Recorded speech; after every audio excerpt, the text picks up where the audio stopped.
मैं एक पंडित परिवार में पैदा हुआ। मैं यीशु मसीह को जानता नहीं था। हमारे घर के संस्कार थे वो भी हिंदू रीति रिवाज से थे। मेरे पिता का नाम श्री गौरी शंकर तिवारी, जो हमारे दादा थे grandfather, he was Hindu priest. वो पंडित थे।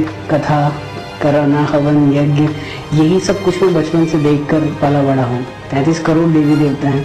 तो एक सवाल था कि मैं किसको पुकारूं जब मैं मुश्किल में पड़ूं। एक सुपर नेचुरल था जो कि आज तक मेरी लाइफ में नहीं हुआ था। घूंटे से लेकर उनके सर के बाल तक, he was there in front of me and he was so beautiful. I can never explain that feeling and that scene through my words. I have never seen such beautiful eyes. Praise the Lord.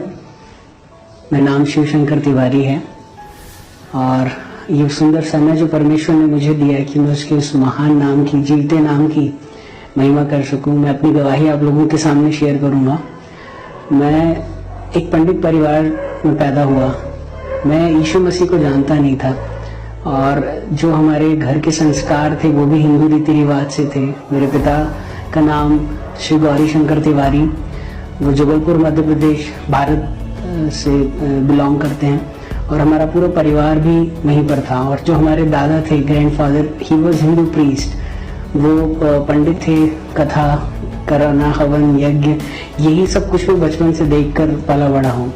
और बचपन से मेरे अंदर एक, जैसे ही मैंने थोड़ा होश संभाला, मैं बड़ा हुआ, मेरे अंदर एक सवाल था कि मेरे इष्ट देवता कौन है। बिकॉज हिंदुओं में there are 33 crore gods and goddess, 33 crore देवी देवता हैं। तो एक सवाल था कि मैं किसको पुकारूं जब मैं मुश्किल में पड़ूं। तो मैं अपने दादा से पूछता था जो कि पंडित थे, और वो कहते थे कि तुम महाशिवरात्रि को पैदा हुए। महाशिवरात्रि इज अ फेस्टिवल जब एक लॉर्ड शिव है हिंदूज के, उनका जन्मदिन होता है। तो उस दिन मेरा जन्म हुआ और इसलिए मेरा नाम भी उन पर रखा गया, शिव शंकर तिवारी। तो दादा ने कहा कि आप उनकी उपासना करें, उन्हें वर्शिप करें, और मैंने उनकी बात को माना। और उसके बाद मैं 3-4 साल तक बड़ा जैसे जैसे मैं होता गया, मैंने वो चीज़ करके देखी। उनसे मैं प्रे करता रहा, लेकिन मुझे एम्प्टीनेस अंदर से लगती थी कि नहीं, ये नहीं है जिसे मैं ढूंढ रहा हूँ। और जैसे कि बहुत सारे देवी देवता हैं इन करोड़, तो मैं चेंज करता गया। लाइक कहीं साईं, कहीं दुर्गा, बहुत सारे ऐसे मैंने चेंज किए, बट कभी मुझे पीस नहीं मिल रहा था। वो सर्च मेरी लगातार जारी थी और साइड बाय साइड मेरी एज बढ़ रही थी। मैं बच्चे से मैं कॉलेज पहुंचा। कॉलेज में पहुंचने के बाद भी ये जो सर्च थी, ये खोज थी, ये जारी थी। और उसके बाद दुनियावी चीज़ों में पड़ा, बहुत तरीके के एडिक्शन में, अल्कोहल, टोबैको, सारी चीज़ों में पड़ गया। और उसके बाद कई तरीके की प्रॉब्लम्स मेरे कॉलेज लाइफ में आने लग गई।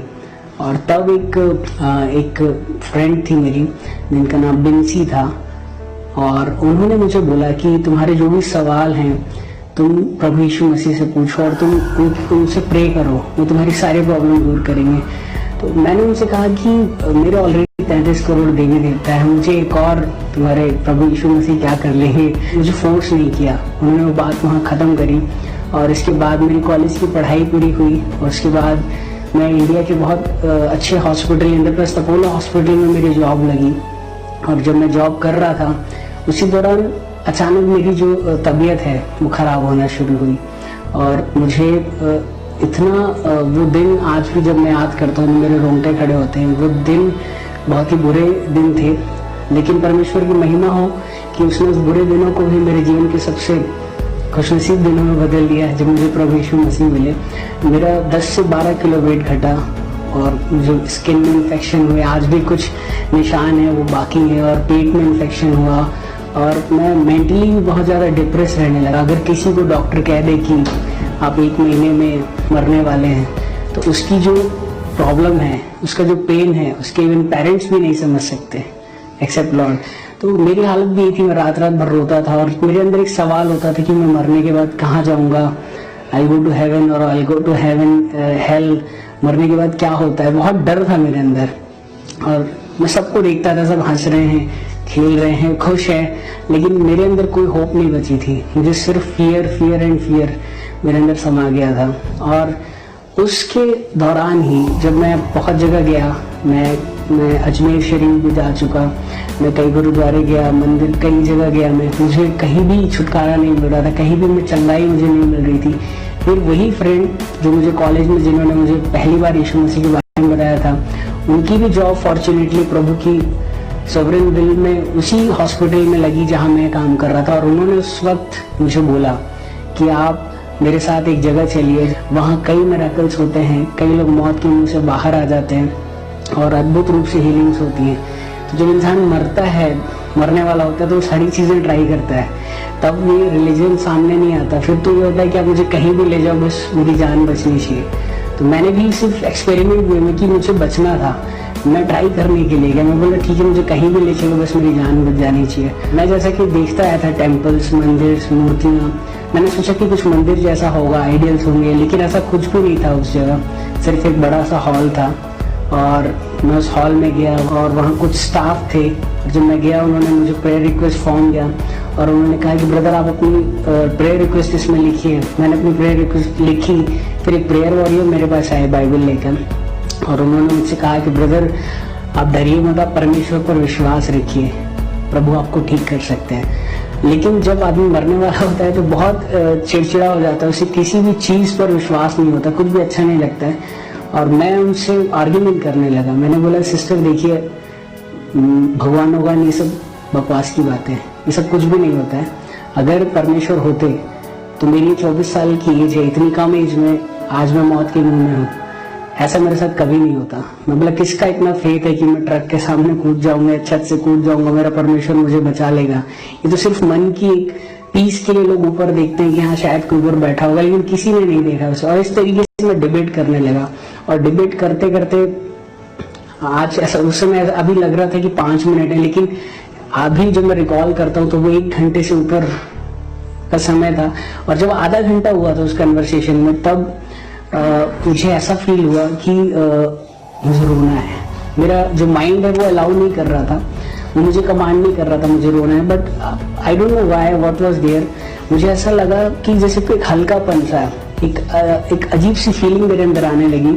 और मैंने अपने उस फ्रेंड को बोला, बेंची को, कि देखो पता नहीं क्या हो रहा है, मुझे रोने का मन कर रहा है, मुझे रोने का मन कर रहा है, पता नहीं क्यों। और मैंने 4-6 बार ऐसा बोला मैं, और मैं तो रोने लग गया और मैं फूट फूट कर रोने लग गया।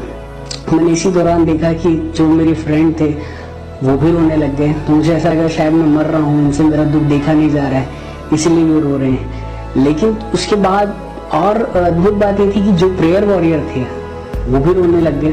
मैंने बोला ये तो मेरे रिलेटिव नहीं है, फ्रेंड नहीं है, ये क्यों रो रहे हैं? और हम तीनों रोने लग गए। और कुछ अजीब सी ही वहाँ पर मैं कह सकता हूँ कि एक फीलिंग हो रही थी, कुछ सुपर नेचुरल था जो कि आज तक मेरी लाइफ में नहीं हुआ था। Then I started crying more and more. और जैसे जैसे मैं रो रहा था, साथ में मैं रिपेंट करने लगा, मैं अपने पापों की क्षमा मांगने लगा। मैं बोला प्रभु मुझे माफ़ करिए, मुझे बचा लीजिए, मैं मरना नहीं चाहता। और मैं पापों की क्षमा मांगने लगा। और जैसे जैसे मेरे आंसू निकल रहे थे, मैं इस चीज़ को फील कर सकता था कि मेरी जो बीमारियां हैं वो मेरे आंसुओं के साथ मेरे शरीर से बाहर जा रही हैं। और मैं उस चीज़ को महसूस कर सकता था कि अब मैं चंगा हो रहा हूँ। एक विश्वास मेरे अंदर आ रहा था, एक एश्योरेंस मेरे अंदर आ रहा था। और जब रोते रोते मुझे करीबन 1 घंटा हो गया, और तब जैसे कि कोई मुझसे बात कर रहा है, कोई मुझसे कह रहा है कि अब तू चंगा हो चुका है और तुझे मैंने अपना लहू दे के चंगा किया है। और जब मैंने ये चीज़ सुनी तो मेरे अंदर खुशी का ठिकाना नहीं था। लेकिन इससे भी बड़ी बात जो कि मेरे जीवन में होनी थी वो बाकी थी। और इसके बाद जैसे कि कोई मुझसे कमांडिंग वे में कह रहा है open your eyes, open your eyes. और जैसे कि हमने हिंदू रिलीजन में सुना है, हम सुनते आ रहे हैं बचपन से कि परमेश्वर को देखने के लिए खूब तपस्या करनी पड़ती है, खूब गुफाओं में जाकर वर्शिप और बहुत प्रेयर फास्टिंग करनी पड़ती है। लेकिन ऐसा कुछ भी नहीं था। और जो चीज़ मेरे साथ हुई उसके बाद उसको बयान कर पाना शब्दों में मेरे लिए पॉसिबल नहीं है। मैंने ओपन माई आईज, तो जो वहाँ मैंने आपको जब शुरुआत में बताया था कि अंगूठे से लेकर उनके सर के बाल तक, he was there in front of me and he was so beautiful. I can never explain that feeling and that scene through my words. I have never seen such beautiful eyes. मैंने उतनी सुंदर आंखें अपनी life में कभी नहीं देखी। He was so beautiful and so pure. वहाँ जो एटमॉस्फेयर था वो इतना होली था। Lord Jesus was just looking at me, he was neither laughing, he was neither getting angry, कुछ भी नहीं कर रहे थे, वो सिर्फ मेरी ओर देख रहे थे प्यार से, और उनका देखना इतना होली था, मैं उसको बर्दाश्त नहीं कर पा रहा था। और गिल्ट से मैं कि हम लोग इतना पाप में है, इतना मैंने गलती करी लाइफ में जो भी, तो मैं शर्मिंदगी से मेरी आंखें झुक रही थी और प्रभु सिर्फ मुझे देख रहे थे। और ये 1 सेकेंड या 2 सेकेंड की बात नहीं थी, it was almost for 10 to 15 minutes. And उसके बाद वो दिन है और आज का दिन है, 2008 की बात है ये, और आज 2013 2 अप्रैल है। प्रभु ने मुझे न सिर्फ शारीरिक रूप से चंगाई दी, अभी तो आत्मिक रूप से भी चंगाई दी। और जिस परमेश्वर की मैं खोज में था कि कौन है वो सच्चा परमेश्वर, वो जीवित परमेश्वर, वो मुझे मिल गया। मेरे कानों सुना नहीं, मेरे आंखों देखा विश्वास है, और वो सचमुच में जीवित परमेश्वर है।